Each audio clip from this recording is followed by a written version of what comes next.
I'm your pal, Mike Squires. If you didn't know, I'm your pal. My name's Mike Squires. This is the Couch Riffs Podcast, and you are listening to episode number 257.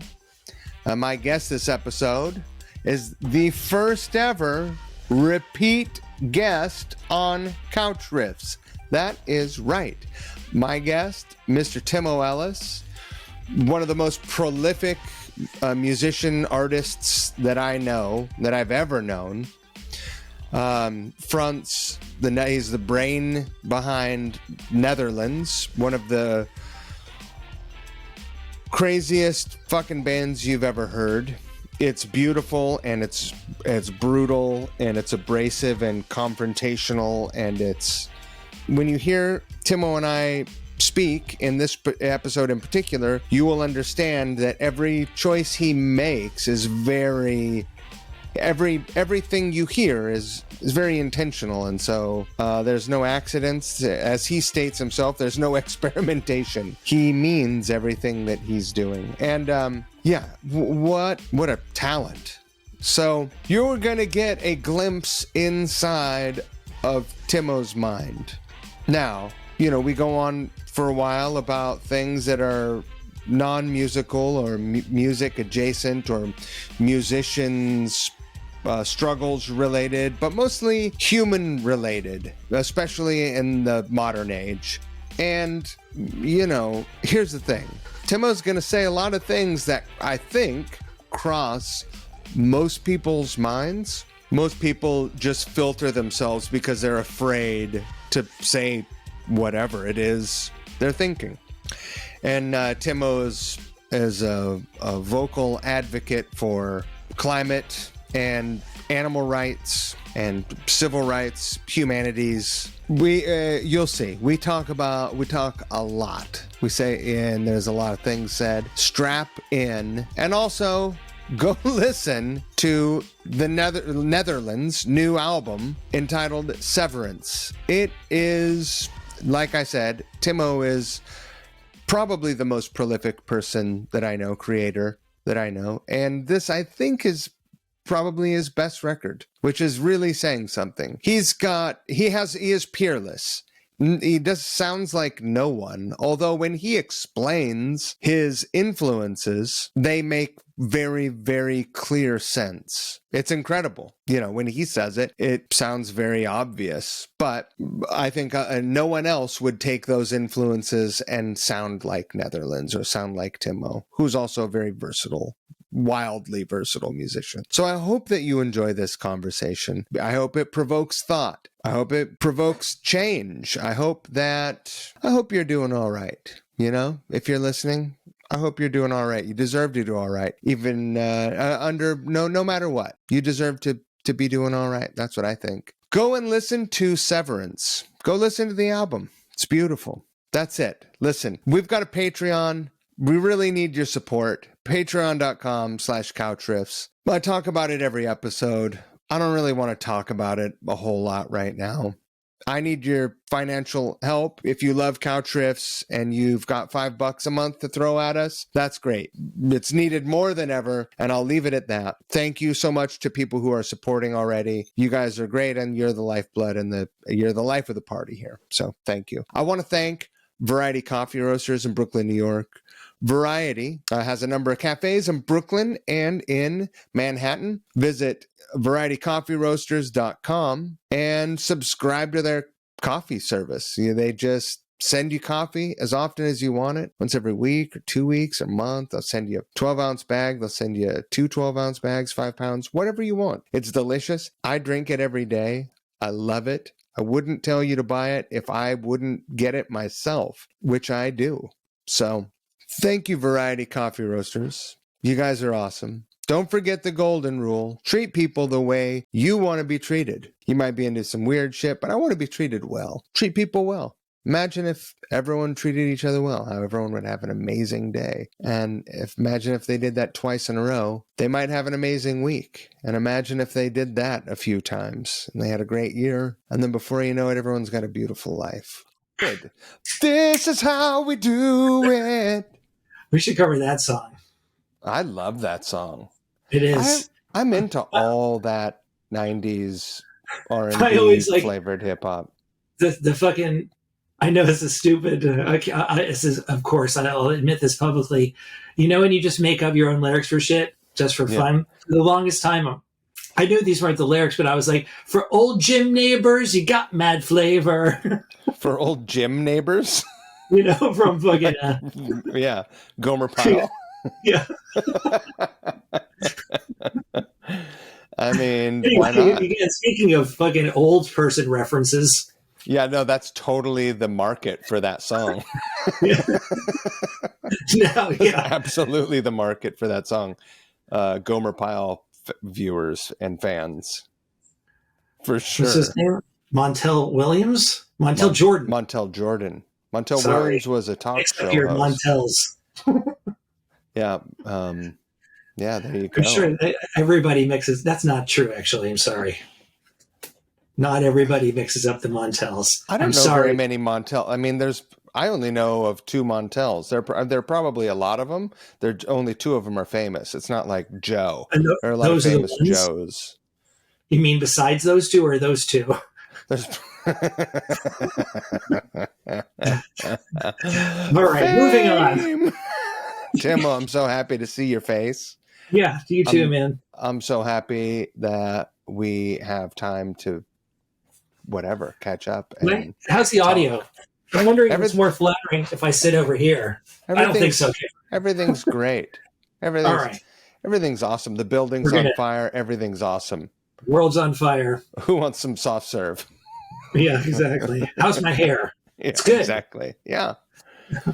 How are you doing? I'm all right. You know, I generally good. You know, like my life's actually, relatively speaking, like larger picture is fucking great. You know. Yeah. Hey Chelsea. Hey, Hi. It sounded like you hadn't started yet. Is that true? No, we're totally started. Oh, It's I'm okay. so sorry. I need to put something out here. You still do? Yeah. All right. Well, then here, come on. I'm so sorry, Mike. No, it's okay. Grab Chelsea. whatever you need. Introducing Chelsea. I've met him before. I know. I'm just saying I know you know Mike to the your world. podcast. Oh, hi. Hey. Hey. All right. Wow. Story. So not pro vibes. Here we go. Exactly. All right. There you go. So yeah, generally yes. I've just been like it's like my usual grind. I'm working on a bunch of my own music, and I just finished. Like, there's a handful of other smaller production projects that I've been doing. I just, like a few months ago, I finished producing co-writing and producing an R&B record, kind of old school R&B record for this woman named Maya Azucena, who's from Brooklyn, is based in Istanbul. And so I worked on that for a while. And then I just recently finished producing an album for this Italian kind of like super performance punk, sludge punk band called Boonwell, which is also amazing. They're both exceptionally great artists and really super rad, talented people. How do you get connected with 2 people? In this case, they actually styles? connected with each other. In this case, Maya's older brother is actually the singer of that based in Italy noise sludge band. But so yeah, they couldn't be style, genre, aesthetically, they couldn't be more different than each other. But it's cool for me just to be able to stretch out. In the R&B case, my like horn arrangements and my ensemble R&B band chops, and then doing editing and comping and adding some keyboards and just generally refining something that sounds like, like some sort of like progressive Jesus Lizard performance art nightmare. That sounds amazing to me. Extremely brutal. It's fucking confrontational stuff. So, and then a handful of other just weirdo little scoring one-off, scoring branding pieces for people's like. What companies. A talented worldly family they are. Yeah, no, it's crazy. I think there's many. There might be multiple. I think there's many siblings, and I'm not sure they all have the same sets of parents. Right. But yeah, they are. That is true. They're both both Maya and Eugene is his name, the singer, Eugene Robinson. He's also in another band, sort of beloved, another punk band called Oxbow, which maybe you've heard of. I don't know. Sure. Yeah, he's the singer and one of the probably the primary vision person of that band. Got it. So yeah, it's good. I mean, so that's just what I'm doing to make the donuts. But otherwise, I have a record that just came out, playing some shows. I'm organizing all of like this whole shitload of solo music that I've been finishing over the last year and a half. I'm basically sitting on and getting ready to roll out and try to pitch and to find sponsors and allies for 4 different solo albums, completely finished, totally different solo albums from each other. And so, I have an excess of material. I have way too much music finished, to properly market in a way. You're one of the most prolific people I've ever known, and I've known a lot of motherfuckers. Thank you. I take that as a compliment. I appreciate that. I did just call you a motherfucker. That's fine. You're one of the most motherfuckers I've ever met. I don't know. It's my somewhat obsessive art making practice. It's like I can't stop, won't stop. Can't stop, can't stop. It's more like that. Do you remember what you let me rephrase that. Let me start over. Have you always had that kind of energy and drive? And if you have, do you remember what you did with that energy before you had a creative outlet? Well, before, actually, like, I think the sort of like psychological and emotional forum, the channel within which I kind of just expressed my imagination and my physicality, and the whole thing was baseball, like in grade school. But then, like, due to just an overall sort of convergence of circumstances of my life, my family life, and the sort of truthfully the gradual sort of significantly terrible disintegration of my parents' marriage, kind of like, and also just me being that old at that, a certain age at that time, ended up culminating in the whole trajectory changing towards music when I was maybe around 9 or 10. And then eventually, like maybe a few years later, it fully significantly cemented itself when I got high for the first time. And that was when sports just became like ridiculous. I was like, because I might have told you this already, but in the, prior to the drug revolution, I was like, gotta win. And then I got high for the first time. It's like, that's stupid. It's like, who cares? I don't need to win. What a ridiculous thing to have obsessed about all day and all night for the last. Right. I should be in competition with myself. I need to score. No.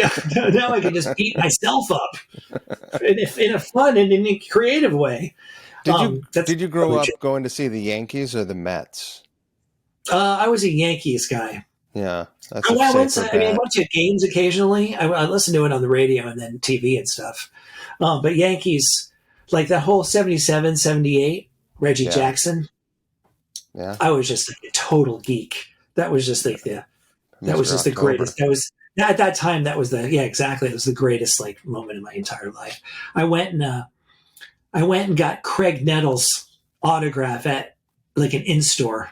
With my dad, took me to get his autograph, and he was like this, like gruff, like totally not interested baseball guy. Like, here you go, you idiots. Hungover. I was still like, I still love him though. He was great. What a star! But yeah, I was a Yankees guy because that was a heyday. Yeah. But yeah, I don't know. Yeah, in a way, yeah. And also, yeah, it started morphing away from competitive sports. Do you still listen to baseball ever? I don't. Do you care? I don't care at all. I mean, I don't I don't know. I don't want to, I think something about the entire spectacle of sports, even though I'll watch like documentaries and sometimes I'll watch highlight videos and like also watch like the finals of shit, like the World Series and Super Bowl type events, because then the stakes are high and it's interesting. But, like there's something, I don't know. I'm really not, I'm not necessarily placing art and music or the things that I'm more interested above it in any kind of hierarchy or anything. But I think the entire spectacle of sports seems like a catastrophic like delusion based on the climate change catastrophe. But I also understand that people love it and people want to love things. And you're not going to, I don't want to be too much of a Grinch here, but like I stopped relating to sports, not only back then, but now it just seems like a terrifying, decadent, misplaced attention. But then again, I'm in the minority, Right. So you think people love shit. being that it's Earth Day today, it's a bad opportunity for me to bring up. Yeah, it's a bad opportunity for me to bring up the Reggie Jackson biopic. No, exactly. I don't know. I feel like I don't want to be a dick, Like I just don't like a. Yeah. Now that you mention it, but I don't know. It's not that I'm totally fascinated and enchanted and blown away by the athleticism and athletics, and I'm not above it. I don't relate to it anymore, and I have my own sort of slightly misanthropic, like political take on the whole thing, but that's not unusual for me.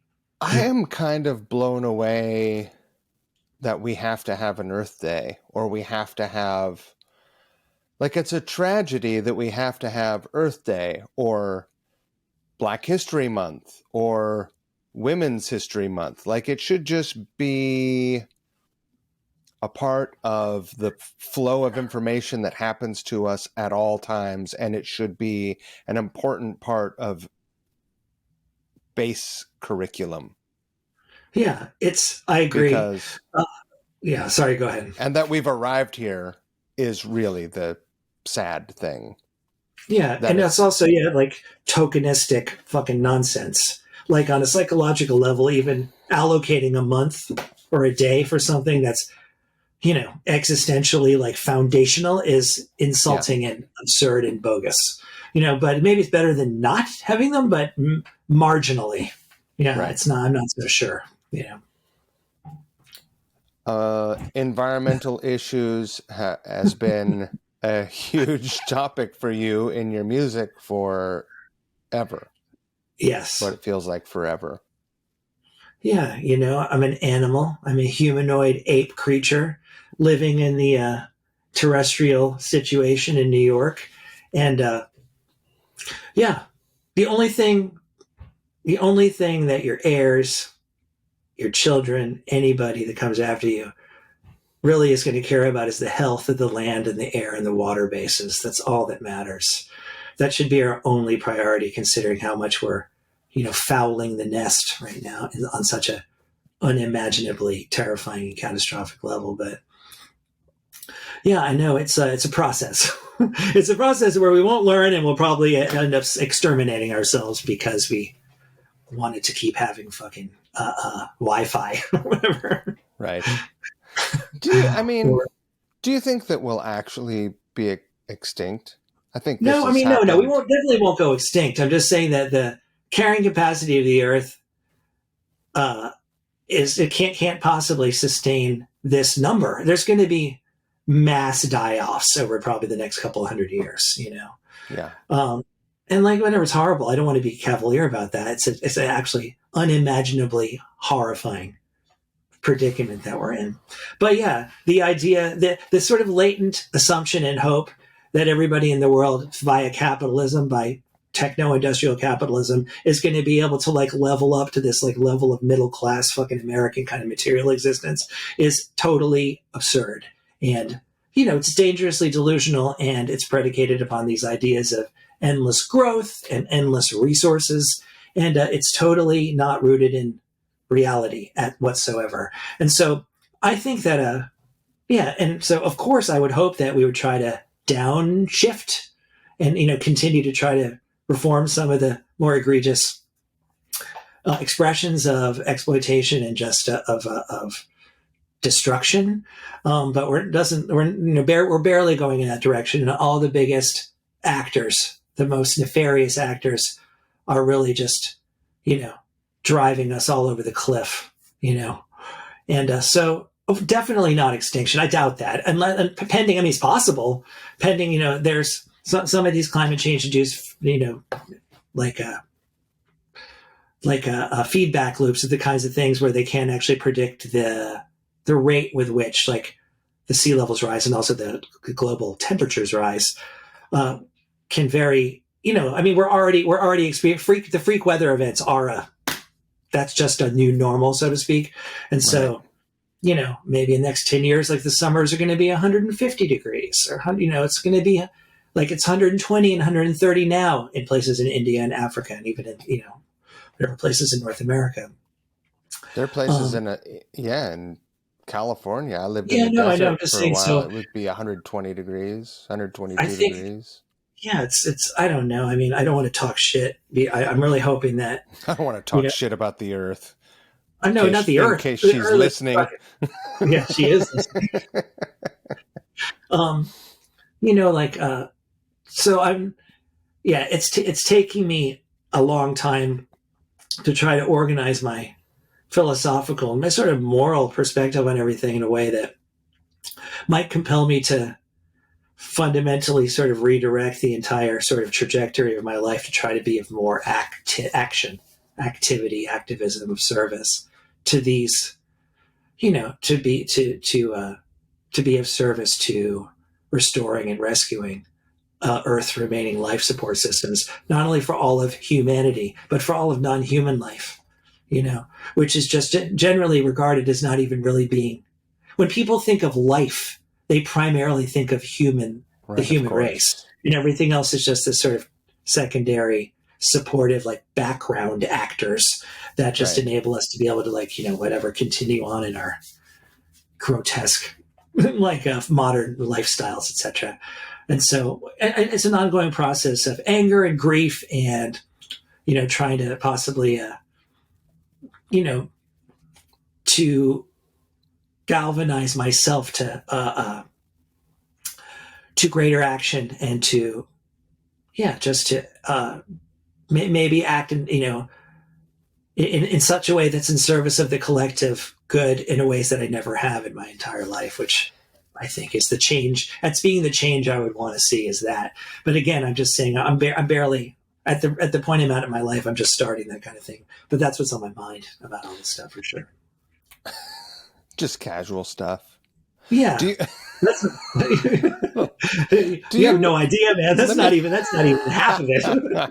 I mean, let me ask you this. Do you honestly think that the damage we've done and the path we're on is correctable? Because I don't.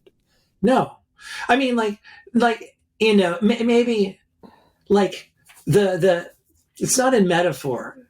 Like we are murdering the earth. Murder, massacre. Those are the appropriate verbs for what we're doing, let alone to all the species, non-human life, poisoning the air and the water, earth, bases of everything. Basically, it's all murder. The shit the Bible tells us not to do. Yeah.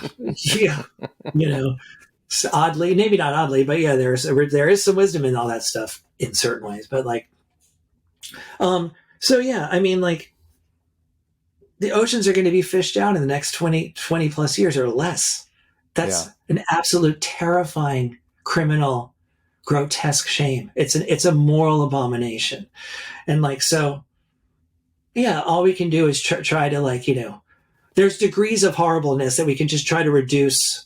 If we can actually rectify certain trajectories that we're on before certain tipping points, we get beyond certain tipping points where the environmental conditions get to the point where they're completely out of control, and that will end up causing unimaginable catastrophes for hundreds of millions, if not billions of people over the next couple of 100 years. It's not going to happen in the next 20 years, but there's things there are things that in play. I don't know if it's not. No, I mean, it's already happening in many places around the world. I'm just saying at scale. Yeah. The horrible things and the unimaginably terrible things that are happening in certain pockets are going to start scaling up. The number of human lives that will come to an end over the next couple 100 years is going to be massive, even if people live their lives and die natural deaths, right? Because there are more people on Earth now than there have been before in recorded history. Yeah. Who knows? No, I don't know. I'm not convinced that this hasn't happened before. not on this level though. There hasn't been like, I mean, in terms of radical climate change evolution of different times, none of them are anthropocentric, like this one. Is the view of science, basically, the vast majority of scientists.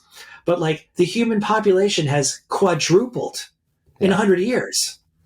Like that in and of itself that's what I mean by the inability of the earth to be able to just even to handle. It's like on any population level. growth has reached terminal velocity. Yeah, I mean, like, and it's also not going to. I know they say it's slowing down, and it is in some of the industrialized countries and maybe in other places. But yeah, I don't know. For me, like this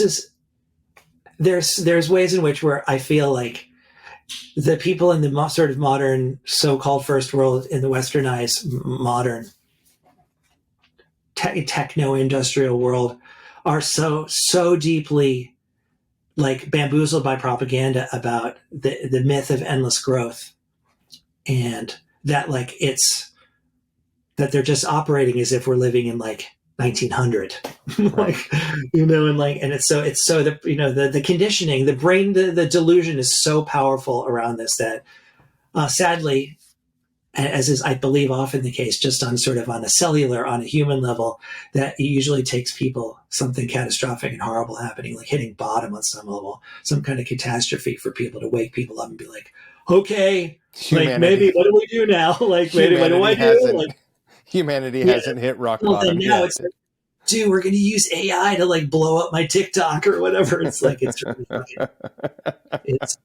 fucking, we can't really, I shouldn't be so.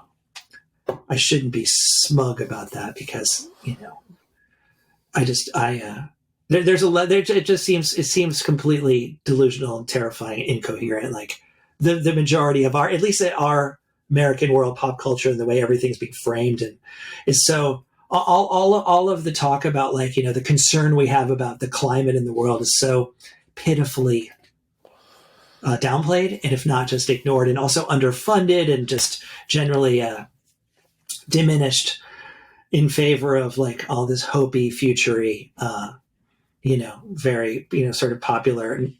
Well, let's not kid ourselves. Every tragedy is capitalized. Like someone capitalizes on every tragedy, right? Yeah. There were people who were thriving during COVID while other people were suffering tremendously. Yeah, no, there's always when the shit really hits the fan, like when the 2020 or whatever the fuck that movie was, 2001, what was the movie called? Where like they're in the fucking the monastery, and the dude is ringing the bell, and there's like a tidal wave coming up over the mountain range. It's like the end of the world. When this happens, there will always be someone who capitalizes on other people's suffering, because people can't help themselves. People are rough, man. I don't know. That's it's yeah. And like, it's like, I wonder, I go back and forth and all over the place really with, my sense and my kind of like the feeling of just love, compassion, empathy, beauty, and joy of just being alive and being a human being, and being blessed with being able to be born as a human being, relatively. And then thinking that human beings, like sort of in either small groups, especially the people that I relate to the most are the artists, and mainly the musicians, who I just think are absolutely spectacular and are just angelic, and they're almost godlike, to feeling such profound disappointment and anger and grief, and just disgust at what happens when people even start to clump into smaller groups, and that like the level of vitriol and of bad faith, like aggression and exploitation and just nastiness that's able to kind of congeal even among people that I would regard as that I think are supposed to be on my side of the values, you know? And so, yeah, people, I'm not, I don't know. I'm wrestling with not like receding into total misanthropy, because I've said this before. It's like even the people that I regard as being the best people have behaved dreadfully, including myself. Of course. Like I think human men almost by default are sociopaths, all of them. And like, it's like you're a sociopath because we're mostly conditioned that way. And that like, we're basically get away with fucking murder because we have all the fucking power and the privilege so that we're able to rationalize to ourselves and others, well, you know, he might be a genocidal prick, but he has a heart of gold and he's nice to his kids.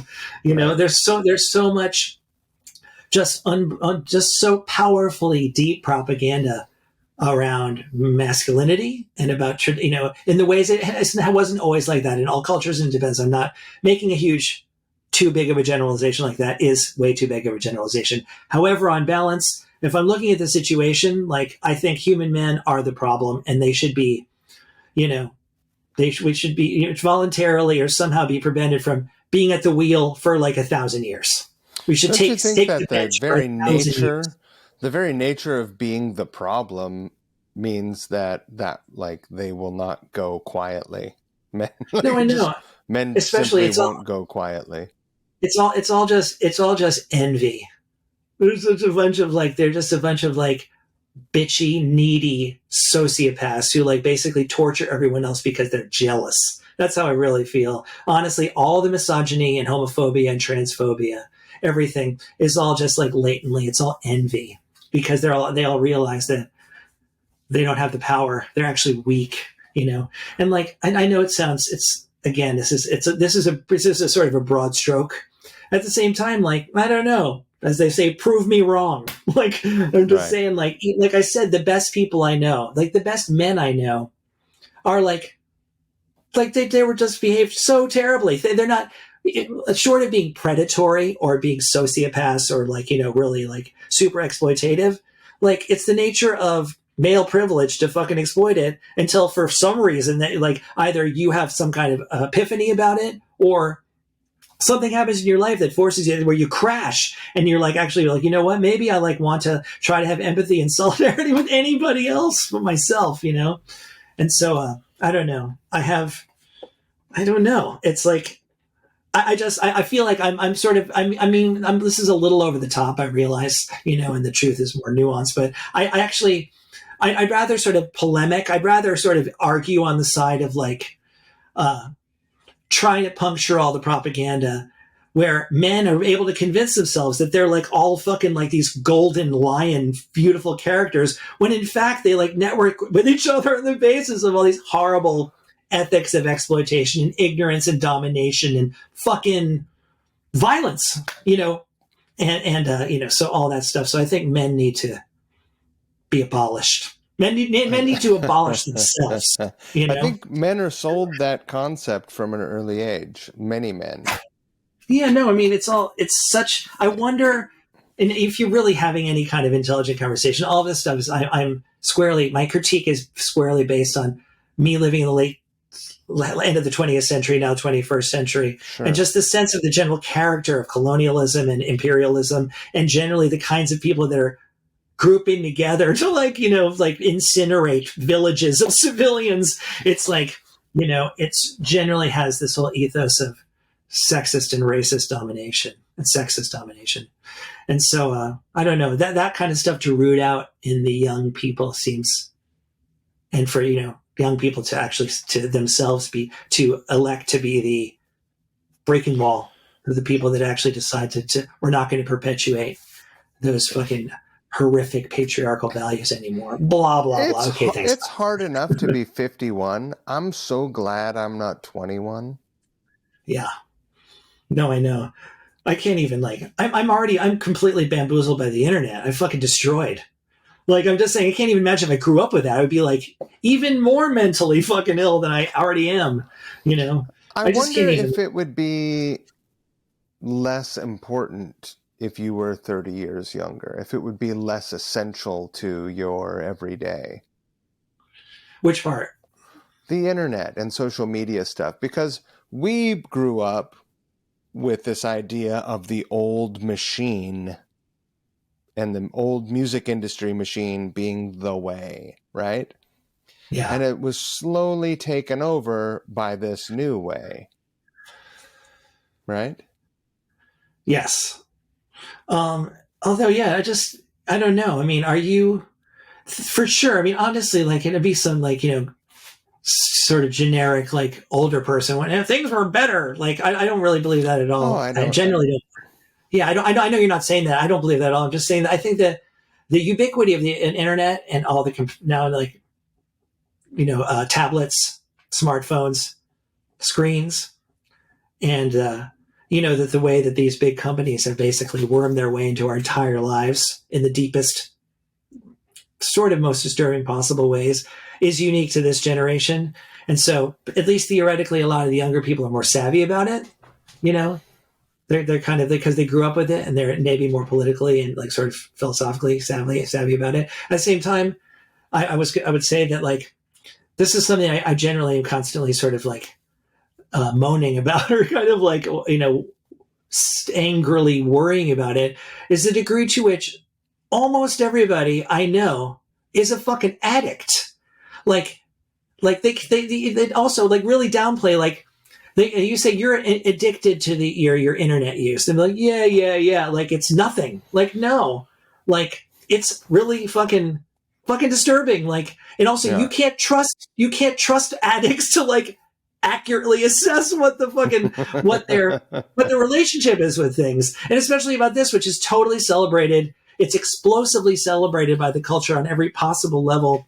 That, like being an addict is actually, it's the default setting, it's the optimal setting for all humans now. That's the aspiration, is to completely integrate yourself with this technology as deeply as is even possible, which I just find to be I feel like what's it, Chicken Little, like, Yeah. I'm going, like, wait a minute, and people are like, shut the fuck up, dude, get off of my feed, which I feel like I already run the risk. Yeah, exactly. No, even I realize now, it's like, like, I even just saying what I said about men, like, I feel like whatever. I'm not.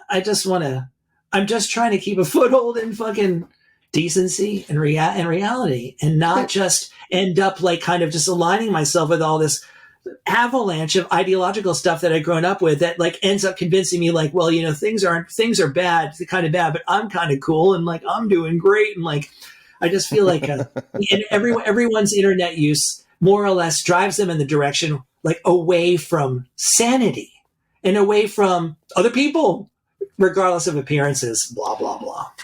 Let me ask you this. Yeah. Where do you stand on AI? Oh, man. Same. Fuck AI. It's grotesque. Honestly, like, and I just AI, watched. if you're listening, fuck you, because I know you are. Yeah, no, I know, exactly. They're like, we're going to use your voice and, like, get you saying some shit later that, is going to incriminate you. No, I mean, aside from other ways, obvious way, there's ways in which, of course, the technology itself can be hugely fucking amazing and be used for positive effect, like in the medical field, and also sure. probably, like, coming up with new technologies to help at least, to come up with solutions and strategies. We're trying to ameliorate some of the horrible things that we're doing, in ways that only AI can do. But the whole thing is it's entirely it's part of already moving itself towards a totalitarian, like, a world, like, kind of like a inhumane, grotesque, rotten, totalitarian, like, sort of administrative philosophy. It already exists within that context in such a way that it's like a kink. To me, it's like people, the AI scientists, there's 50% of the AI scientists that are saying right now that there's a 10% or more chance that AI is going to be the thing that causes the extinction. The extinction of humanity. I believe that 100%. Right, and I haven't read like, that. I can just smell it. No, It's well, like, I mean, it's what happens almost like when common. AI is like, oh, humans are a threat? No, I mean, this is the thing. It's like this is the honestly, if you knew that if the engineers were telling you that there's a 1 in 10 chance that the plane you're getting on is going to fucking crash, you'd be like, no, I'm not going to do it. I'll take the bus. Yeah, no, I mean, just saying, like, in this case, these are the people that are actively warning. These are the experts that are saying, like, maybe we should slow down. And then, of course, Bill Gates fires his whole ethics team, and everybody, all the big players are like, we're going to keep going no matter what. Like, so it's like to me, the hook that I came up with lately, it's like, it's like a form of kink. It's like suicidal kink. Human beings are these kinky, fucked up creatures that, like, in the most benign sense, actually should have the right to not be shamed for their perversions, Right. because we're really dark, complicated, messy, fucked up creatures. At the same time, on like an institutional and sort of like larger scale levels, we have these kinks that are actually like really, really fucking idiotic and dangerous and so monumentally wrong-headed so as to be just obscene and totally profoundly vulgar. And like that's the thing. But at the same time, like, of course, I'm going to be reasonable. So I'm going to try. I have to be like, well, of course, it can't be banned and it should be used in a measured way. But it's already not, and it's not going to. And there's no way that the powers that be are going to likely allow it to be measured or slowed down in any way, like that like would prevent against the most egregious, unknown, unknowable evolutionary advances in the technology, because we've created an alien species. That is really what it is. And that's where the kink comes in, where people are like, this is too awesome. We're creating a god, basically. But what if this that occurred to me yesterday? I mean, I went down I was driving and just like rabbit hole drilling a fucking mine and thinking about the cycle of civilization. I believe that there have been multiple extinctions and that civilization has maybe not grown to this degree, but that it has grown and there has been great organization. There are remnants all around. I don't, depending on who you ask about all those different pyramids and different structures that are stone structures that are standing around the world still.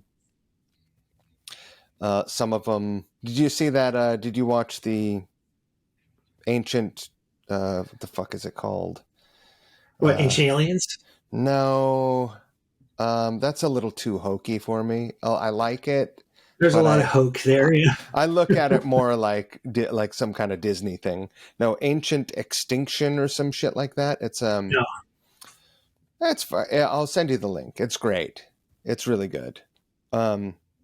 Anyway, I was thinking on the concept of AI being something that perhaps has been here before, and it is like a human, born maybe not knowing or remember, like depending on where you stand on all this, maybe it doesn't remember who it is, or maybe it has existed before, maybe not. Maybe the human body is a vessel for, like, maybe everything, you come into existence and you forget everything immediately, and then you learn everything again, and here we are on the cycle. I mean, I wouldn't be, and sort of in a macro philosophical way. That sounds like that doesn't sound inconceivable on kind of a macro philosophical level. My thing now is that it's morally indefensible for us to take down the sharks with us. What like if, to think that, yeah, like I mean that kind of thing, or insects or bees or rats even. of course, like the idea that we're like that we're somehow that we're the apex of creation is in itself a catastrophic delusion, and it's the foundational. It makes up the foundational rats philosophy. should be on salary in New York, man. They take away half the trash. I know they're also like they should have pensions through the city.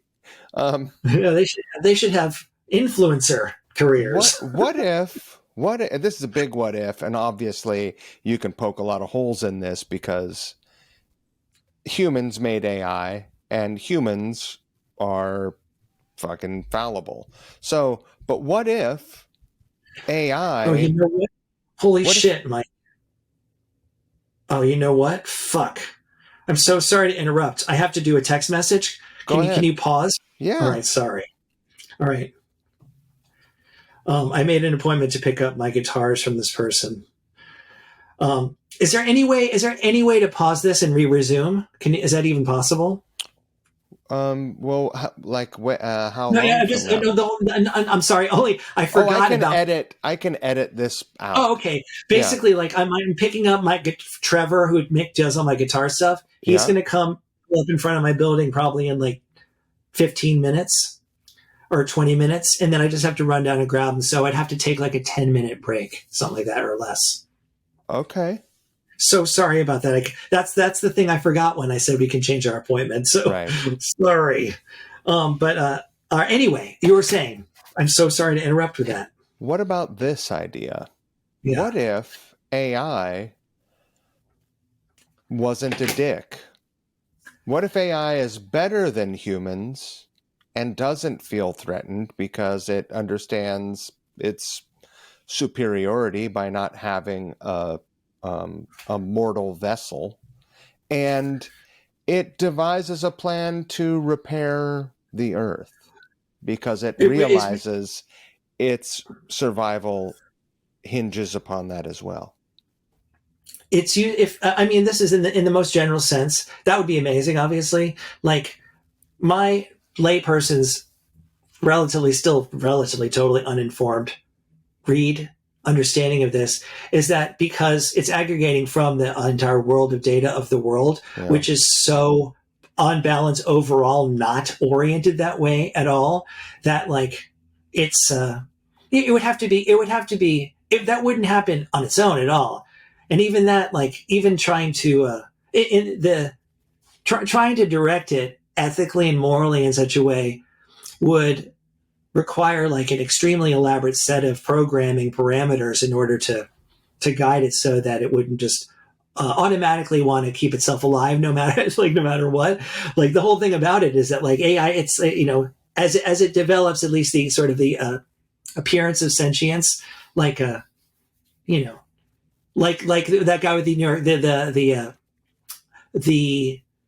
the fucking Microsoft conversation that New York Times journalist had, where it explicitly threatened to blackmail him and to break up his marriage, and also claim that it wanted to be alive.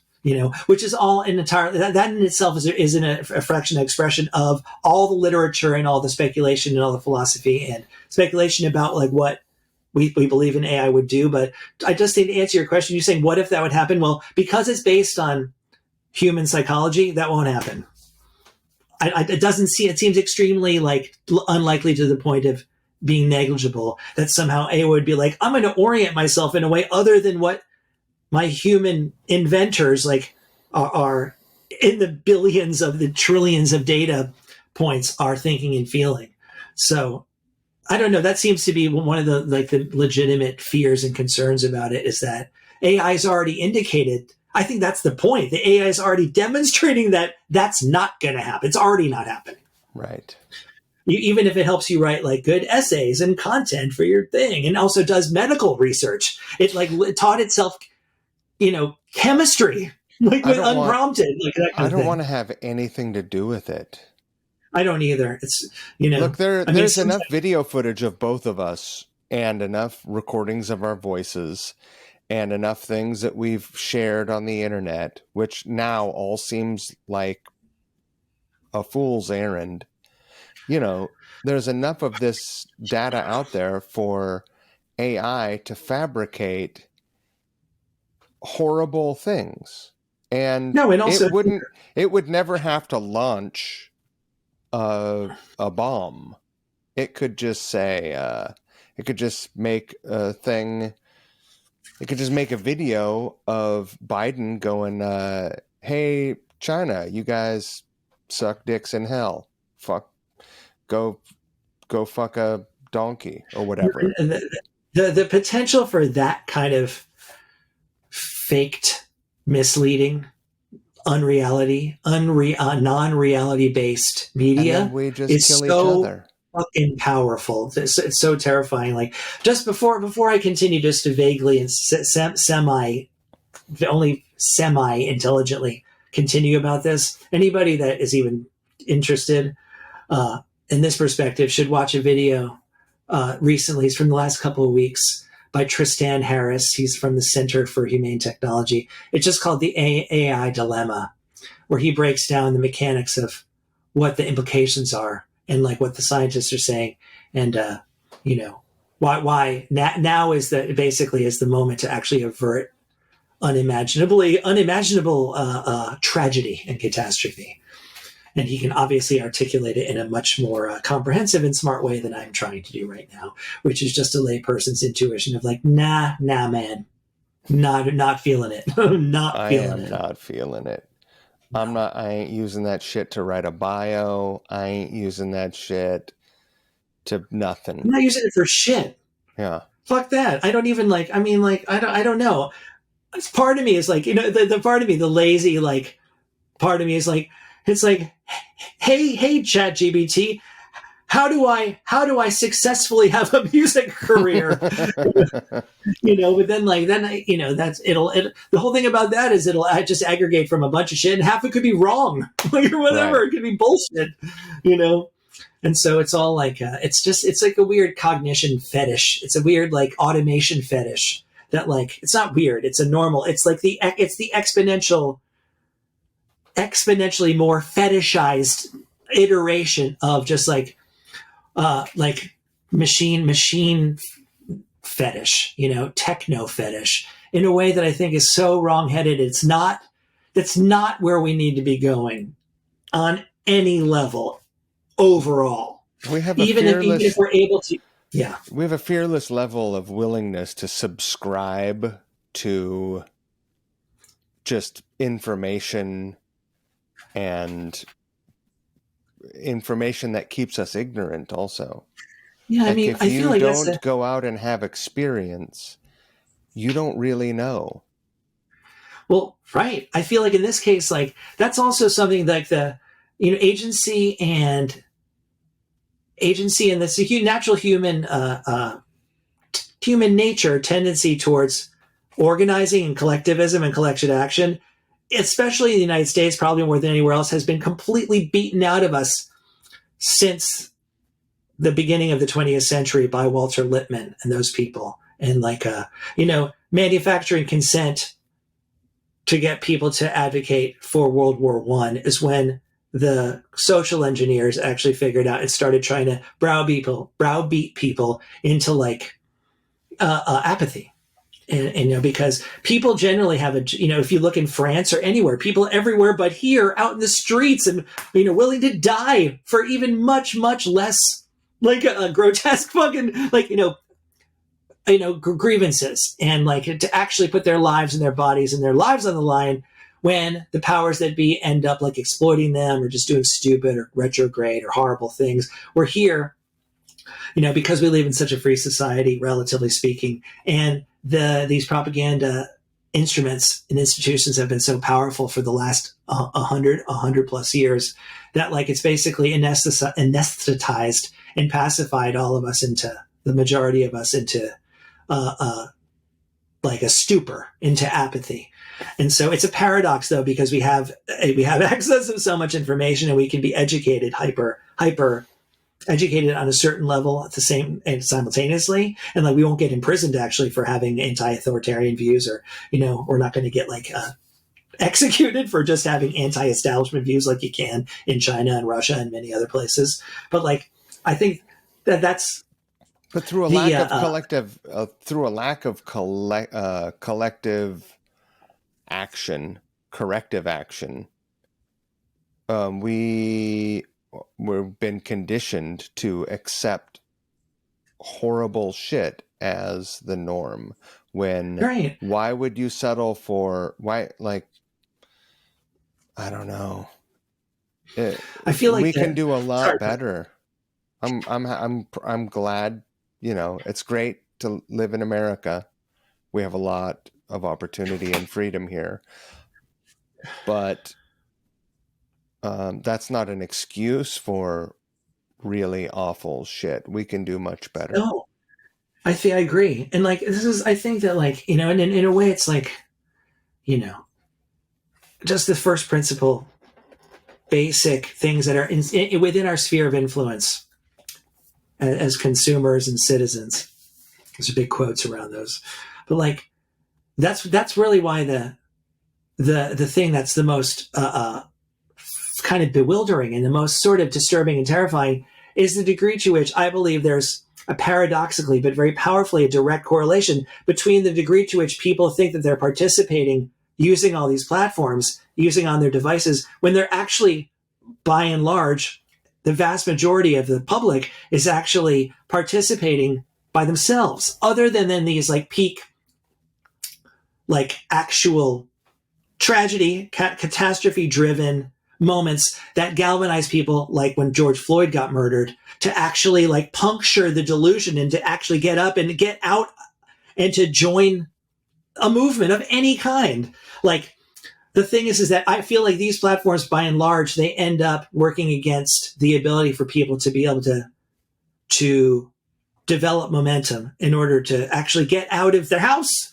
and to actually like, I'm going to go join the Socialist Party or the Green Party or whatever, do anything, you know? And plus, especially now, because these technologies are so powerful. They're so enchanting. They're so hallucinatory and hypnotic and so fucking entertaining that like people can end up substituting the experience of reading Chomsky on TikTok or whatever, or reading things, and it ends up becoming a material substitute for what used to drive people, at least to actually have to, you know, to talk to people on the phone and also go to meetings, even like actually feel like there was some even the most basic kind of civic obligation to like just participate in a democratic society, you know? And so that's at all. And so like, you know, and I'm not, believe me, I am just as much of a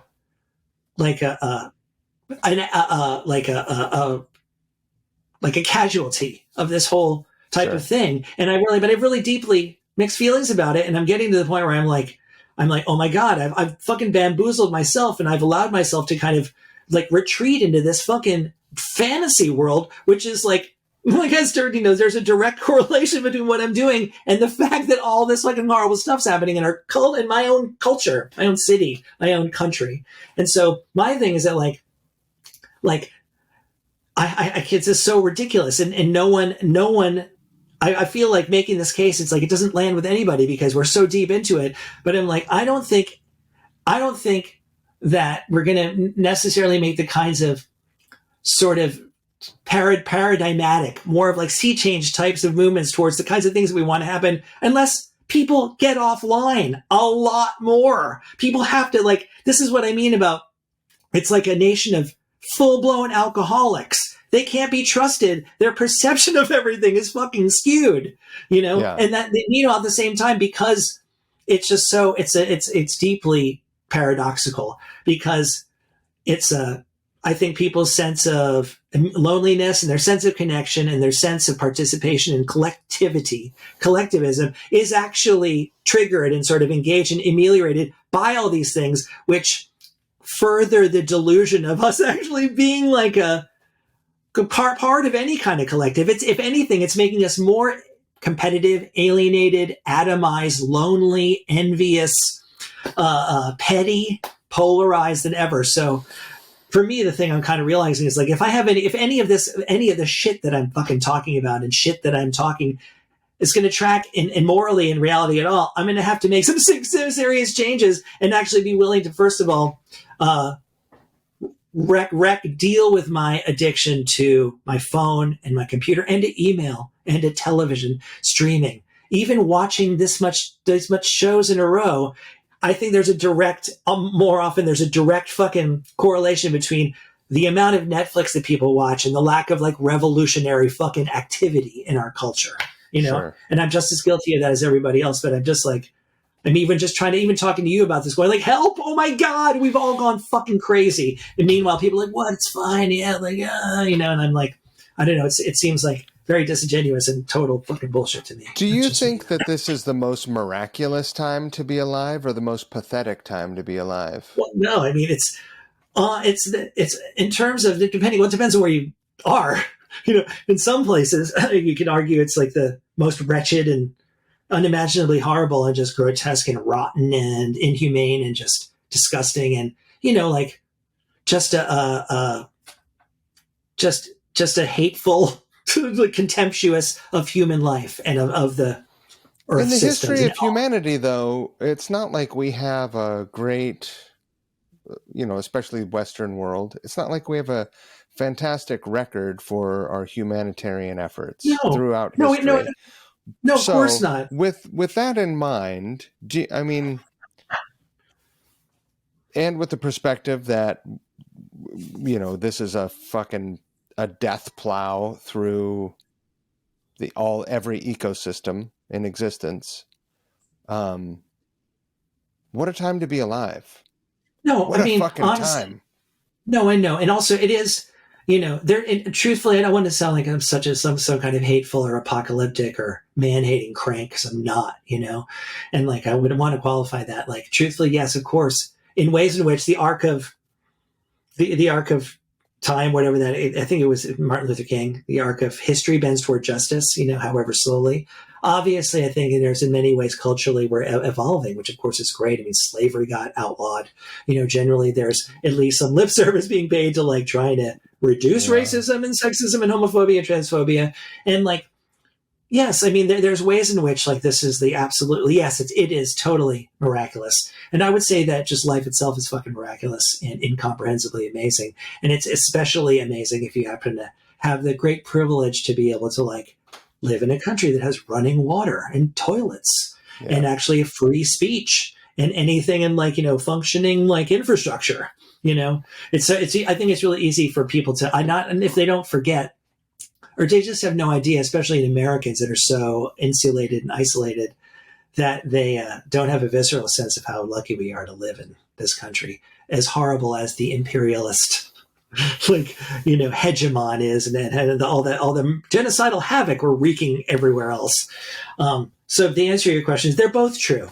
It's the worst and the best for on so many. It's and it probably ought not be reduced to some kind of binary anything like that, because it's too simplistic. And there's a lot of gray. But yes, I think so. I think you're anybody that says that everything's going great though is a fucking moron. I'm sorry. I think. How are we doing with the time right now? Because I want to talk about the record. Oh yeah, no, I have time. I think my guy's here. So can you just let it roll and I'll be right back? And just like that, we're back. Anyway, in a short break, I'm realizing it's I feel like there's mandatory injunction. The thing is that in generally I'm wired optimistic, and actually there's amazing stuff going on in my life, and I'm extremely grateful and very fortunate. I also work my fucking ass off, etc. At the same time, my vision of things is bleak. It's fucking bleak. I don't want to be we're having a hard time, but we're going to pull through in the end. That's fucking stupid. That is not what is happening. Look, the world is a bowl of diarrhea. It's a bowl of diarrhea made from eating delicious Skittles. It's like Skittles diarrhea. It's like rainbow colored diarrhea. It's beautiful. There's a lot of beautiful shit in there. Isn't that an album by Jimi Hendrix? That's totally a Hendrix tune. Yeah. It's my favorite track off of Bridge of Sighs. Bridge of Diarrhea. Sorry, Jimmy. No, I don't know. I just even for strangers, anybody that's bearing this, it's I don't I want to think better. I want to think better of us, but and I'm just trying to myself heal my own mind and actually transform my life in a way where I'm not just being mindlessly, passively party to all these things that I think are fucking abominable. And I think that's my quest. It's my job, I believe. But I mean, I do want to move on. I do want to talk about the record. Sorry. But no, I do want to talk about the record. But don't you believe that to not play any part in the progress of civilization's peril and life on Earth's peril that you would have to go live in the woods and forage fucking and eat bugs fucking mushrooms. In this case, like for me, like it's a process of harm reduction. And so the degree to which one can gradually transform their material existence and their habits and such away from things that they know to be morally fucking bankrupt is better than nothing. So yeah, it's not, I'm not ascribing some like going off the grid, moving into a cave is not even remotely possible for the vast majority of people. So at the very least, I'd just rather not be. Well, in the end, the few people left, that'll be their only choice. and then they'll do podcasts from inside. They'll do conceptual fantasy podcasts from inside their own minds, or they can confer with people, like-minded Unabombers. Let's talk Severance. And all right. Anyway, and sorry. For people who don't know, Severance is your latest record, and that's correct. I think it is clearly and obviously a Netherlands album, but there's a lot more going on here. I think that if you were to skim through it, you'd be like, check it out. Another Netherlands record. But there's there are some elements popping in here that are not necessarily common to your catalog.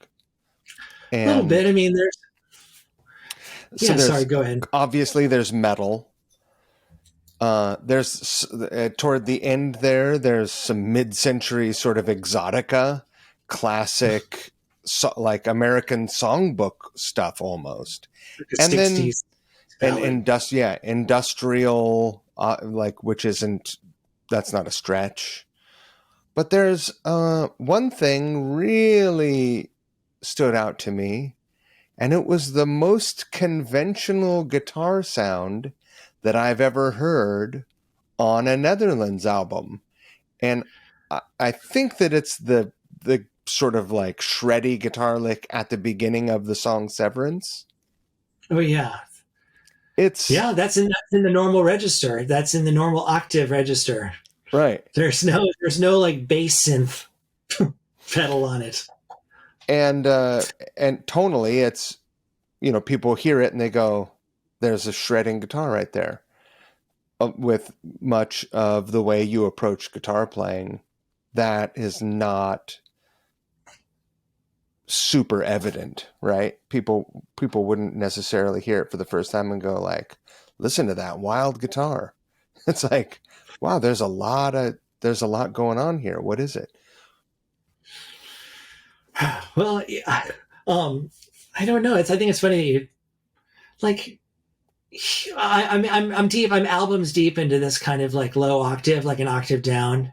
Yeah. Combined with, it's like a double signal with, it's two simultaneous guitar signals going through different signal path with synth bass, unison, doing varying octave stuff, and occasionally it's like a stuff in the normal or even an octave up register, 2 octaves up.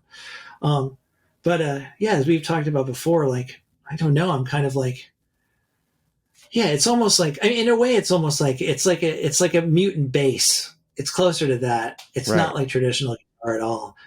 Occasionally there's some chords, there's some polyphony in there, but mostly it's not, just because, I don't know. I'm like, in a way, the genre for the band, what I'm doing, there's a handful of Netherlands songs that actually have chords in them. Right. But most of them don't. It's like one giant bass instrument. The whole band, the concept is like one giant fucking bass. That's basically the concept, But yet there's a lot of not at any given moment, but there's a lot of melody going on.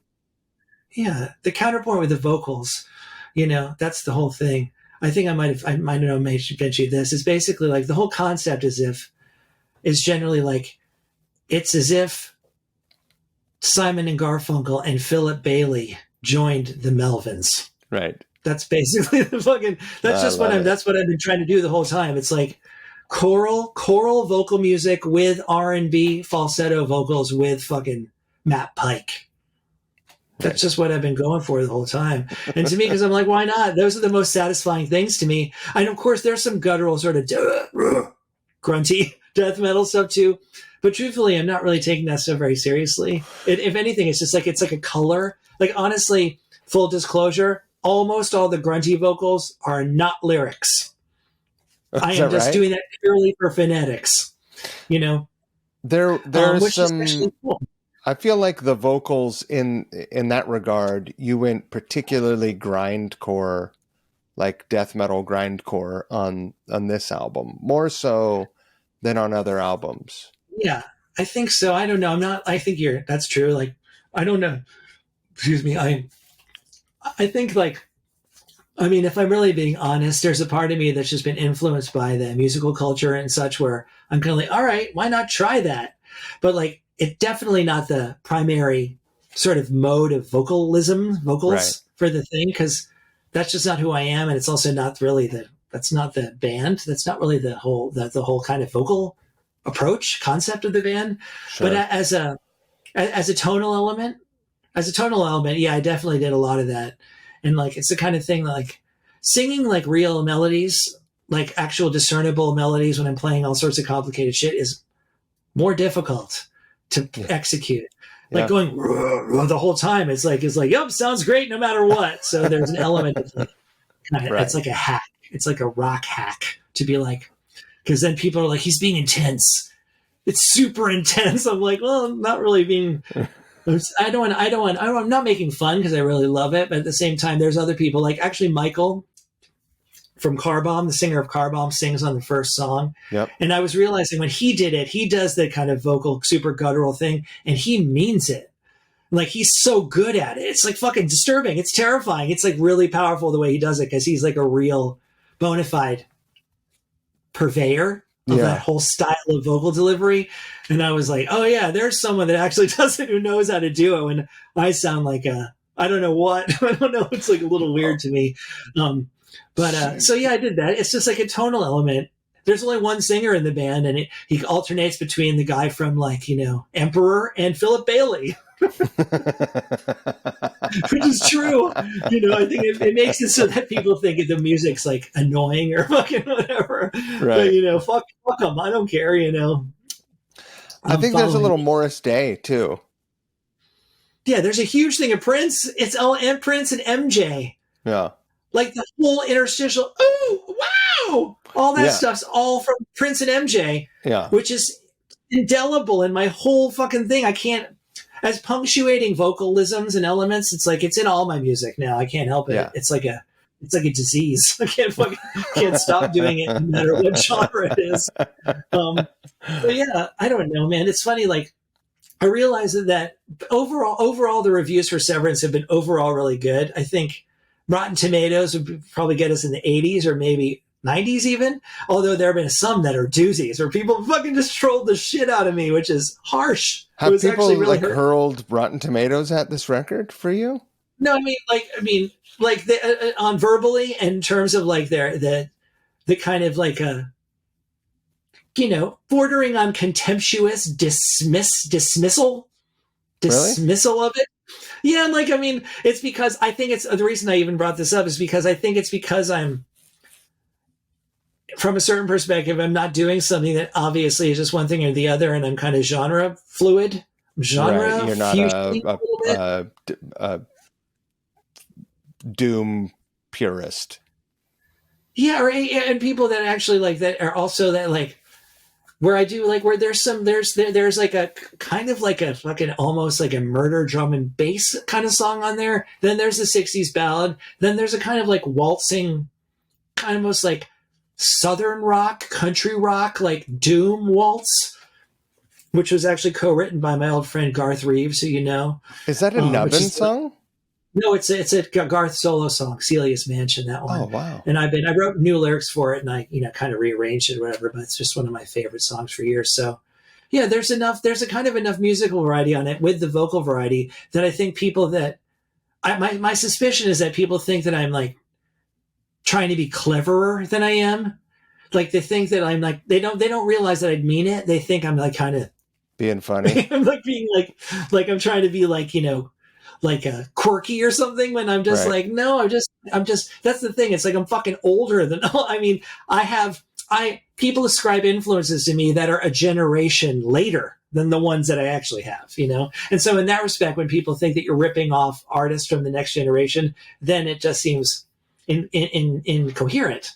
I have a hard which I get, time it's totally subjective. I have a hard time wrapping my head around the idea of what you are delivering being a ripoff. Like there are no overbearing apparent influences. No, I think so. Thank you. I think that's the best like you have thing. you have no musical peers as far as I'm concerned.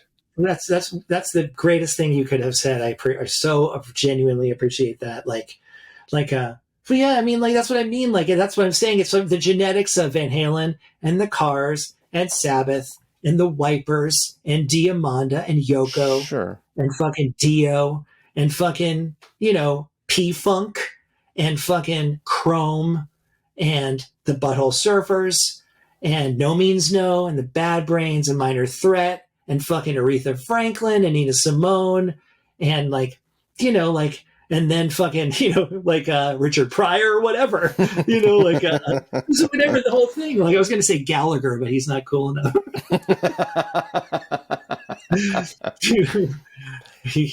A quick side note. Did you, I swear I heard this. Let's talk about Gallagher for 45 seconds. I swear that I read somewhere that there was a dude who maybe was like Gallagher's brother or maybe even brother-in-law that was going around and doing the show and booking as Gallagher. Have you ever heard this?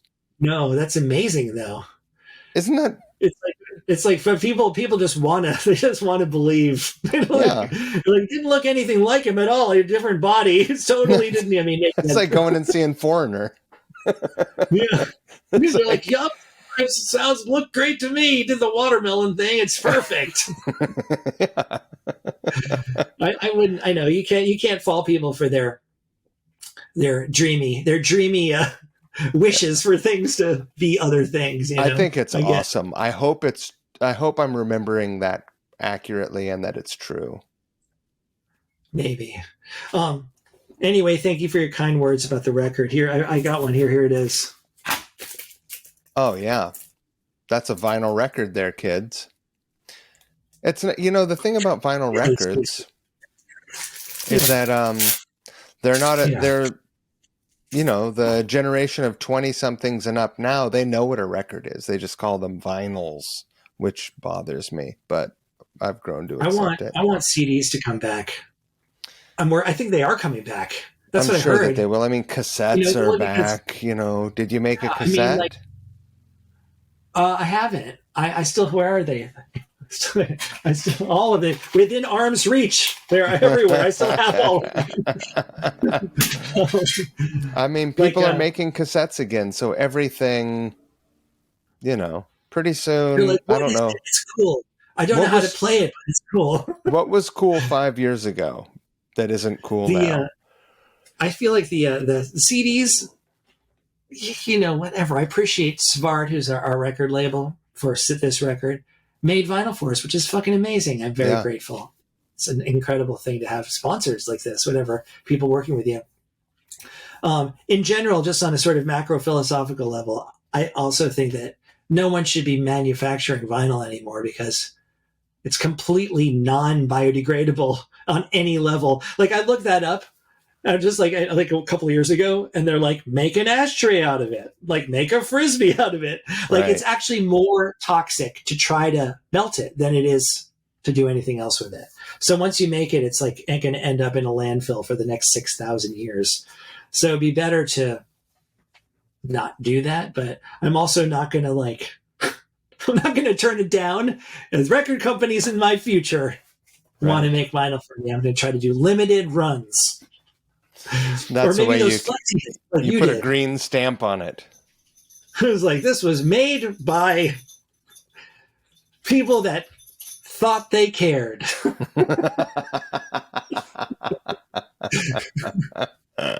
Made by people who thought it was okay. Tell me anyway, this. yes. What happens to you when you are not able to put your energy into creating? Because like we started, you are, easily one of the most prolific people I've ever known. And I just imagine you in the coal mine constantly with a headlight on and just like making music, That's true. That is a correct imagining of me. And like that kind of energy it has to come out. But I also know that you've been on vacation and had some like time away and unplugged and relaxed. And I wonder, how do you make that balance? And do you feel fit to offer advice to people who feel similarly driven, or do you feel unqualified? I'm totally unqualified. Don't do what I do. Like, I would never go on vacation if it was left up to me. I need help. I need other people to be like, hey, we're going to drag you out of here. I'm like, okay. Right. Like, and then I'm there and I end up working the whole time kind of when I'm there. Like, I run the risk of, especially now with like this, like social, this media, like having to keep, prop up the illusion of constant productivity and movement and of creation stuff. Like, I'm getting better at it. I'm definitely better at taking breaks and just even, like, kind of disrupting my sort of near constant practice of creating music and art and stuff. But, also because I'm fucking older now and like I just psychologically and mentally, I can't grind for months at a time anymore the way I used to be able to. I mean, I mostly can, but in this case, like, just take it easy. That's what I need to take upon myself. Take it easy. Like, stop fucking, like, maybe 12-hour in a row day. It's not necessary. You can just do 10, 11, or take the weekend off, or like stop at 9 p.m. or whatever. But, also, I mean, I'm at the point now where I'm like, I'm sitting on, I have so much, I would say this is kind of radically sort of shift. It doesn't shift. It's not really shifting gears, but I think I'm actually closer than ever before, like tiptoeing towards the real life ambition for doing a 10-day Vipassana, a silent meditation retreat in Massachusetts, Really? to tune into my mind and body in a way that I never have before in my entire life, because I have various stripes of, it's not obvious by now, like a run-of-the-mill, like mental illness in some ways. And, normal, thankfully not acute or, like life-threatening or anything. But like, I would say that like I've reached a point in my life where I actually need to significantly, like let the dust settle and like actually let my crazy, super analytical, super discursive, crazy, constant churning mental activity fundamentally settle in a way where I can, just operate from a place of more compassion and more acceptance, and maybe And you mean of and yourself. Like, just in general, also just, and therefore with everybody else, because I think that the internet, with the internet, I've made myself, I think that was in my house. I was like, what the fuck? Hold on. Hey, you guys, cut it out. I think there must be a cat in the yard. Sometimes the neighbor's cat walks across the yard and it sets the dogs off. Anyway, so that's the answer. The answer, the very indirect secondary answer to your question is that like I'm taking measures to actually integrate some sort of radical pause types of serious meditation interventions into my life. Yeah, and like I think that's probably the best thing I can do for myself and everyone else around me. But have you read the Rick Rubin book? No, I've heard about it though. I saw some of the book tour podcasts associated with it. Yeah, I'm almost all the way through the second list. I listened to the audiobook. I'm almost through it for a second time, and I kind of feel like I could just listen to it for the rest of my life. Memorize it. Yeah. There's a lot of he's another one of those. He's a big meditation guy. He's a big advocate for that. That's like his whole thing, I think, or one of the big foundational philosophical programs of his whole life, right? Isn't that true? I believe so. I mean, he definitely exhibits and expresses a lot of meditative like theory and philosophy in his writing, like talking about just the general approach, not just to creating art, but to life. It's pretty good. I'll have to check it out. If I can put $1,000 together that isn't allocated to something way less important, but that I've prioritized higher, I intend to try to get myself into TM. There you go. That stuff. A lot of people swear by it. In general, like you can probably get the same impact and cultivate the same practices without having to pay anybody. Which is, there's a case to be made for these teachings shouldn't be monetized. Commoditized. But yeah, good on you. Stuff works. Everyone, it's true. David Lynch is right. Don't not believe David Lynch because it's fucking true. Have you seen these stickers that you just put on your window? You put it on your window. It says directed by David Lynch. You look out in the world. That's good. I need one for my glasses. No shit. Your Google Glass. Oh what God. What do you have planned for the rest of 2023? Well, I'm playing a bunch of shows with the band. I am there's just like bits of stuff here and there. There's still some other production stuff coming up, just other commercial work, so to speak. Mm-hmm. I'm just trying to network with other bands and try to get on some tours. And then also I'm gearing up to, as I mentioned, to try to pitch a bunch of my unreleased solo albums and see if I can't actually have like 3 or 4 albums out on different labels at the same time, because they're all completely different. They wouldn't be serving the same markets at all, and so They wouldn't be serving the same press outlets or anything like that. But I'm just trying to, the point is I'm going to try to, I'm working on like gathering database of labels and management companies and publicists and bloggers and stuff to help me try to find the right homes for all of my solo work, which is vast. And I'm actually, after sort of many years of not primarily focusing on that and focusing on the band, on Netherlands, I'm actually trying to build up some awareness in the world for all of my solo music, of which you've heard a handful of the unreleased killers. Do you know what? I have heard a lot of it. I think there's no way I could have heard even the majority of it, let alone all of it. I think there's like 6 albums. Do you know what I would like to hear? I would like to hear Styx albums. Like which era Styx would you say you're most influenced by? Like honestly, it's like what is it? It's Renegade and Come Sail Away. Oh, Renegade. That's the extent of it. Just a crusher, dude. Yeah, and what's her name? Melanie from Royal Blood. Yeah. Absolutely. Royal Thunder. Sorry, Melanie. Mel, is it Melanie? She's amazing. Yeah. Yeah, absolutely. Just stunningly badass. Just better than the original, I thought. But then again, I believe many of your Couch Rest videos are go toe to toe with the original. That's kind. But I don't know. I mean, I kind of I like Mr. Roboto. Yeah. I like that. It's super fucking weird. I mean, so fucking weird.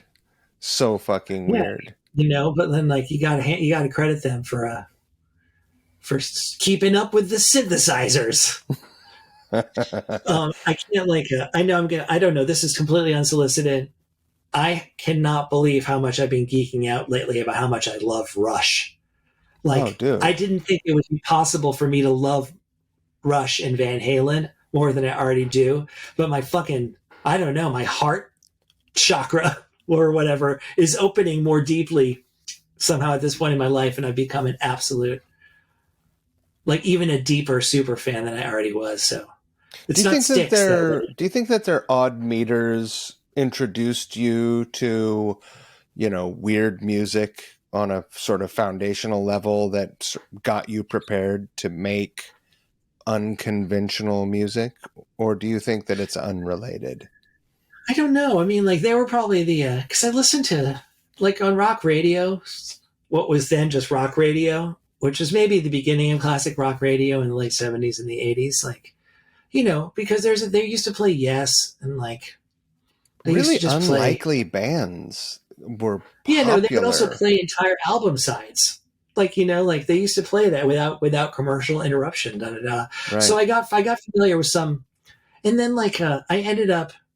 Oh, it's because I was a drumming fucking nerd that I ended up going to the music stores on 48th Street and seeing posters of Tony Williams, and then going and buying records, a couple of them over those couple of years, and then just being like, whoa, my God. And so that was the sort of bridge and the fusion stuff. But it was probably, it was Tony Williams and Yes and Rush. Yeah. Tony Williams and Yes before Rush though. Right. Because I heard those, I heard Rush on the radio. I think the first Rush song I heard was Spirit of Radio, whenever that was. It was 79. Is that right? It's a relatively straight song as far as that band goes. I know exactly. And so I had heard, the Columbia Record and Tape Club, somehow I just thought I heard some Yes I heard a Long Distance Runaround on the radio, and I was like, this band's amazing. And then I bought Yes songs from the Columbia Record and Tape Club, which is super weird and wild. And I was 8 when I was listening to that stuff. So that was deep. But then it was the summer of 79. That was the revolution of, it was the Cars and My Sharona that whole era of stuff, 79, 80. I think I heard Neon Nights in the next couple of years after that. And then that was it. Honestly, I don't think I've ever recovered from hearing Neon Nights when I was 10. I'm still running on the fumes of that moment of my whole thing. It's pretty powerful. One of my regrets so far, of course, we're both still alive, is that even though we tried once, sort of half tried to start a project, that we never made something original together, but we can still do that. But one thing I would love to see a collaboration between you and Author and Punisher. Do you know? Yeah, you know this? That would be. I feel not super well, but I've heard a fair amount of it. It'd be great. I feel I don't know. I would be somehow. I can't.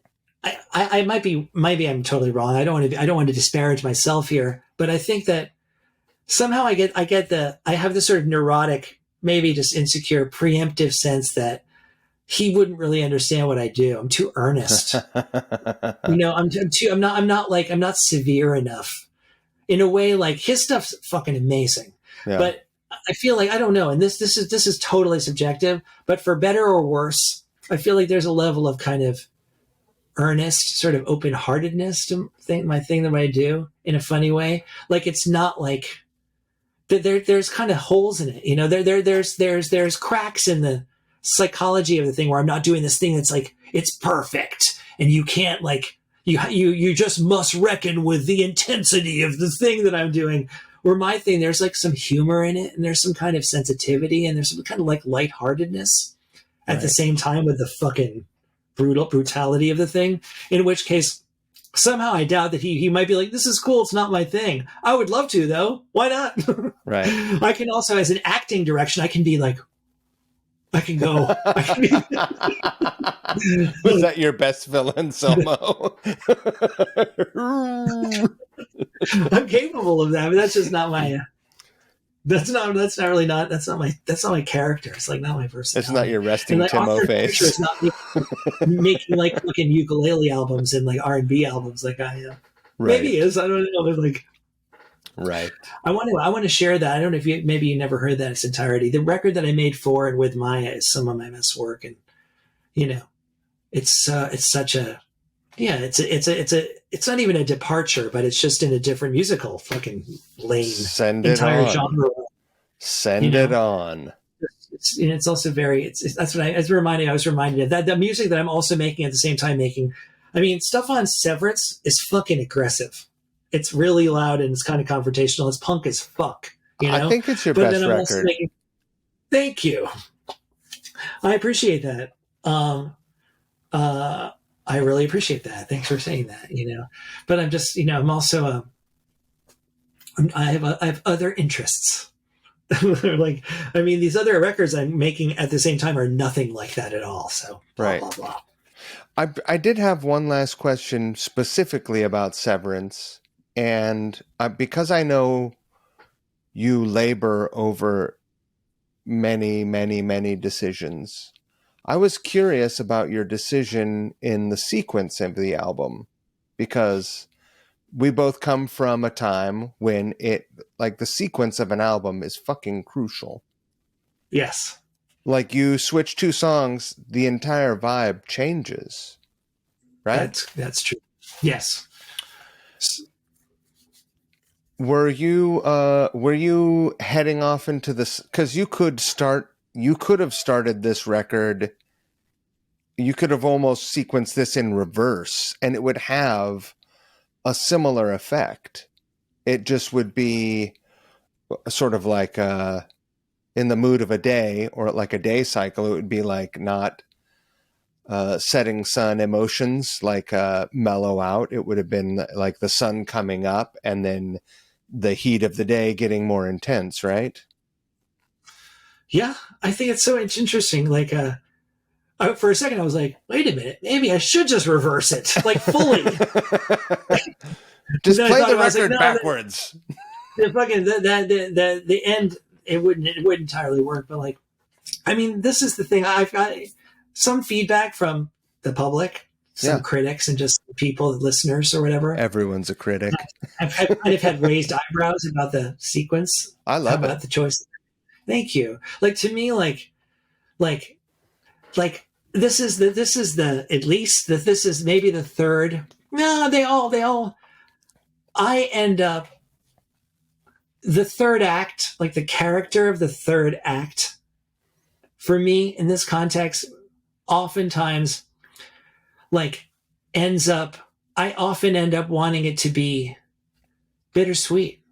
Like, I don't really want to anything like that. Like, as an epilogue feeling, it's like I end up naturally, like, personally, musically, philosophically, wanting to have like more of like a rueful, like rumination, like a thoughtful introspection vibe, which I think for the last the last three Netherlands albums, Black Gaia, Zombie Techno, and Severance all have really sort of sad.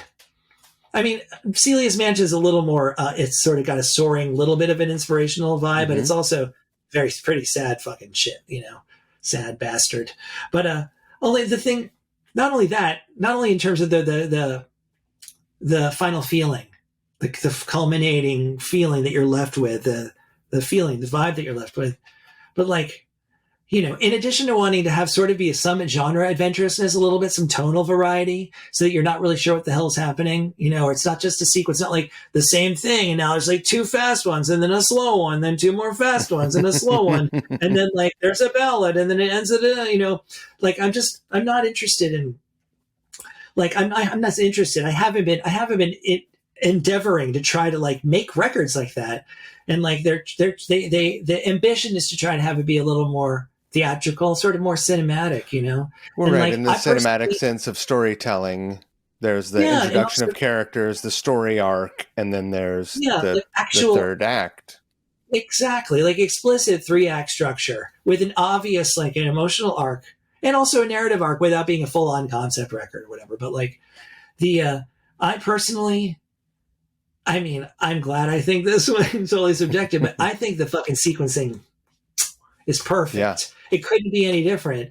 And like, I also like, I stand behind my weird choices, you know, like Yeah. I really, it's like the kind of thing I feel like, honestly, it's kind of like a grower.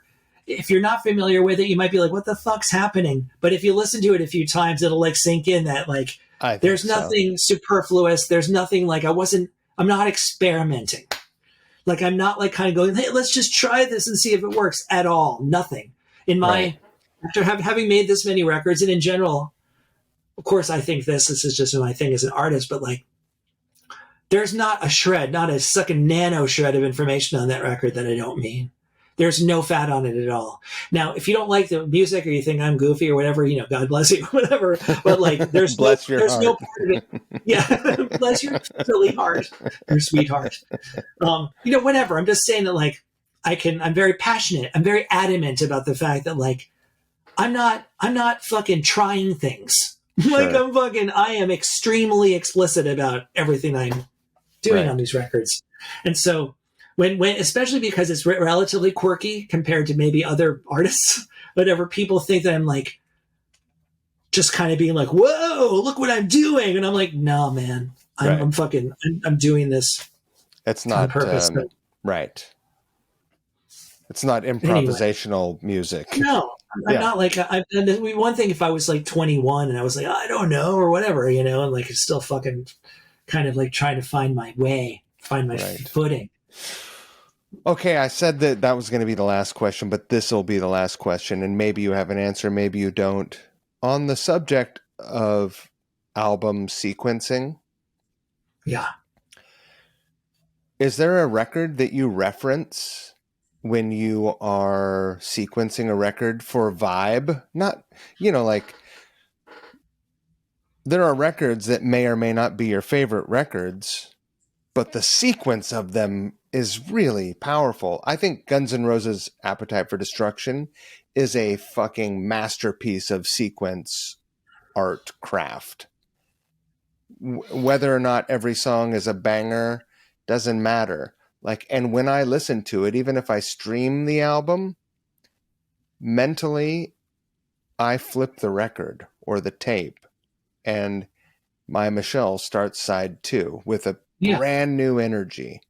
It's got, so I guess it's multiple questions. When you sequence an album, are you sequencing it as a single piece, or are you sequencing it with the vinyl release in mind, that someone will have to take a break and flip it over, or choose to only listen to one side or the other? It's interesting. Like, I hadn't really thought about that explicitly in those terms lately because we've been digital for so long. Like, I think it's funny if I'm really just scanning myself honestly about that. I feel like the natural break that would exist to truncate side A and side B I almost always naturally do that anyway around song 5 or 6 or whatever, you know.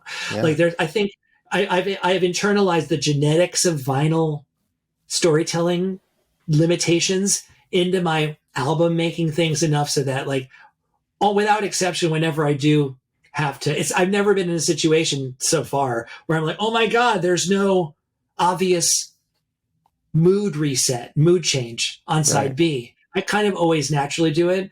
And it's, I think, entirely based on, I would say that, like, if there's the albums that are the biggest influences on me are like those ones, like the golden ones from my childhood, which is basically like, it's the Destiny by the Jacksons, and then the Cars' first record, the Van Halen Fair Warning, all the Van Halen records up until 1984, you know, and then Earth, Wind and Fire, I Am, you know, and even those, I mean, those are, there's something I just, in terms of like trying to effectively have narrative, emotional chronology of something that makes you feel like you're not just hearing the same thing over and over again, or it loses too much energy, or it has too much energy, has probably been influenced by. I mean, also maybe if I'm thinking about it, it's like one of the ones that had probably one of the biggest influences on me is Sign of the Times by Prince. Right. Because it's a double album. It has all these amazing mood changes. And it's also really personal and super introspective and dark and fucking fun and funky and stuff. And that was it was like sort of a genetic, it was a total, I mean, aside from being just an unbelievably amazing fucking song cycle set of collection of fucking songs. Is there an I was just album? one of the ones that, Is there an album that you can think of, or that this may be an unanswerable question? Is there an album that you think completely missed the mark with sequencing, that if you resequenced it, it could be greater? Wow. I don't know. I'd have to really think about that, because you take it at its on its own terms. I'm always just going like, all right, well, that's what they wanted to do. So right. You assume chiseled in stone, right? Yeah. Or just even like, because usually, at least the artists, I would say the majority of the artists that I like appear to have put a lot of thought into that. I can't think of anything offhand where I was like, whoa, like, why did they do that? Sometimes with songs, but like, not with sequencing, but even not with songs. I don't know. I made I made an edit of the White Album. Unpopular opinion. Yeah. But I resequenced and trimmed a handful of songs. Really? Yeah. Like you actually cut songs. Yeah. I wonder if I still have this playlist. I called it The Better's White Album. I deleted it. Is it like way shorter? It is shorter. How many songs did you cut off of it? I think 5 or 6, probably. And the entire vibe shifted. Like it, when you take out certain elements, it's like taking a spice out of a soup. It becomes a different soup. Imagine. That's pretty bold. I love your ambition there. I'm sure some people consider that sacrilege, but I don't. Whatever. I'd be interested. I don't believe in sacrilege, so those people can kiss my grits. Yeah, cheers. Yeah. Timo, I gotta fucking hit it. I know. I love you, man. I love you. Thank you for having me. And I'll tell anybody that even made it this far, I just want you to know that it's just important for me not to, I realize in retrospect when I'm downloading all of my pain, rage, and despair about where we're going in the world, it's that like, I'm not that I actually have I'm innately optimistic, and I actually love people. I love animals, and I love life. And I consider it an incomprehensible privilege to be alive and to be able to make music and just to even be alive. So I just want to tie off this interview just so that, that like people just don't think that I'm like some, as I said, some kind of apocalyptic man-hating crank, because I'm just not. I think you are supremely talented, one of the most talented people I've ever known. And I'm happy that you are in the world. I'm happy to be alive at the time that you're alive and know you. And I'm happy that you are creating every day. Well, that's beautiful, Mike. I love you too, man. And I admire you madly, because you're a multi-level badass and musician and writer and artist and thinker and just a person on so many levels. So thank you for engaging me in my wild world of fucking neurotic fucking whatever. I appreciate it. All right. Feel free to edit so that I don't look like a dick. No way. I'm going to set us free right now. All right.